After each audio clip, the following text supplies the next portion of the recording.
വിദ്യാരംഗം കലാസാഹിത്യവേദിയുടെ ഉദ്ഘാടനത്തിനെത്തിയതായിരുന്നു ശ്രീഹരിയും അശ്വിനും എന്ന ഈ രണ്ട് കലാകാരന്മാർ. കാലാവസ്ഥ പ്രതികൂലമായതിനാൽ പരിപാടി എന്താവുമെന്ന ആശങ്ക എല്ലാവരുടെയും മനസ്സിൽ.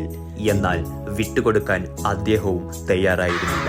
പാടിയും ആടിയും കുട്ടികളുടെ മനസ്സിലേക്ക് അദ്ദേഹം ഊർന്നിറങ്ങി. അതുകൊണ്ട് തന്നെ ശൂന്യമായ ഈ മൈതാനം നിറയാൻ അധിക സമയമൊന്നും വേണ്ടിവന്നില്ല. കേൾക്കണോ പ്രിയ കൂട്ടരെ, അവൾ കൊഞ്ചി പറഞ്ഞ കഥ, അവൾ കൊഞ്ചി കൊഞ്ചി പറഞ്ഞ കഥ. കേൾക്കണോ പ്രിയ കൂട്ടരെ, അവൾ കൊഞ്ചി പറഞ്ഞ